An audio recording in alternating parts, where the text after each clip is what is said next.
গোল্ডের প্রতি ফ্যাসিনেশন আমার ছোটবেলা থেকেই অনেক বেশি। গোল্ডের যে কোনো জিনিসই আমার অনেক বেশি পছন্দের। তাই আজকে আমি চলে গিয়েছি সিঙ্গাপুরের মোস্তফা জুয়েলারিতে। এত বড় জুয়েলারি শপে গেলে অ্যাকচুয়ালি কোনটা রেখে কোনটা নিব একদমই ওলটপালট হয়ে যায়। তো এই যে চুরগুলো পরে পরে দেখছিলাম, ফাইনালি একটা চুজ করেছি, ভিডিওতেই দেখাবো। দেন চুর নেওয়া হয়ে গেলে আমি লকেটের সেকশনে চলে এসেছি। অনেক খোঁজাখুঁজির পর আমি এই 3টা লকেট থেকে 2টো লকেট নিয়েছি। দেন এখানে আমি ছোট ছোট ইয়াররিংস গুলো দেখছিলাম যেগুলো রাফ ইউজ করা যাবে। দেন চলে এসেছি রিং এর সেকশনে। তো এখানে আমি বিটস দেওয়া এই রিং গুলো দেখছিলাম, তবে আমার হাতের নখের সাইজে হচ্ছিল না। তো আমার অনেক দিনের ইচ্ছা ছিল এরকম বিটস আলা আংটি নেওয়ার জন্য।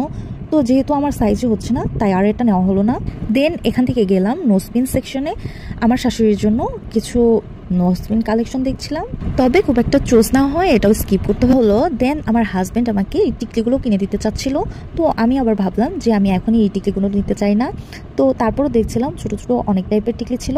ইনশাল্লাহ নেক্সট টাইম এগুলো কিনে নিব। আমার যেহেতু হাতের এই রিংগুলো অনেক বেশি পছন্দ, তাই আমি ভাবছিলাম যে আমি টিকলি না নিয়ে রিংগুলোই নিতে চাই। তো এখান থেকে আমি যে কোনো একটা রিং নিতে চাচ্ছিলাম। তো আমার হাজব্যান্ড সারপ্রাইজলি আমাকে 2টো আংটি নিতে বললো।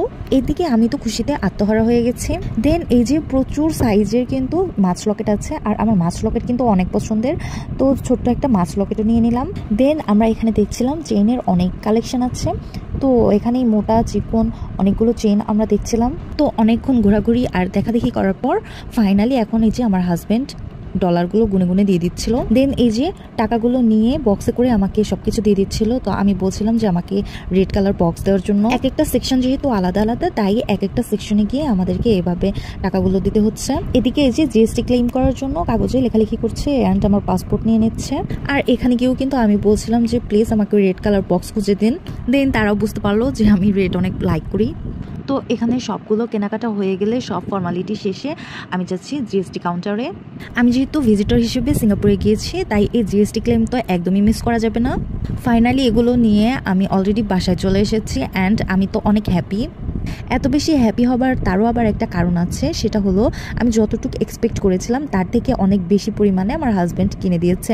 তো যাই হোক, মোস্তফা জুয়েলারিতে এত বেশি পরিমাণে গোল্ডের জিনিসপত্র আছে যে আমার মাথা একদম উলটপালট হয়েছে আমি কোনটা রেখে কোনটা নিব। তো বাসায় নিয়ে আসার পরে তো আমার কিছুতেই তর্স হচ্ছিল না। আমি সেই রাতে এগুলো খুলে খুলে দেখছিলাম।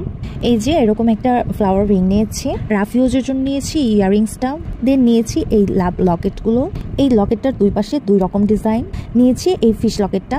দেন এখানে এই যে প্রায় 1 ভরির একটা চেইন আছে। আর এই যে ব্যাঙ্গলস গুলো দেখতে পাচ্ছেন, এগুলোতে 2টো মিলিয়ে প্রায় 3.5 ভরির মতো আছে। তো আমার তো অনেক দিনের ইচ্ছা ছিল এরকম টাইপের ব্যাঙ্গলস পরার জন্য। ফাইনালি আমার শখটাও পূরণ হয়ে গেল। আর এখানে আমার হাজবেন্ড এই যে রিংগুলো আমার হাতে পরিয়ে দিচ্ছিল। আরো একটা কথা বলতে ভুলে গিয়েছি, এতগুলো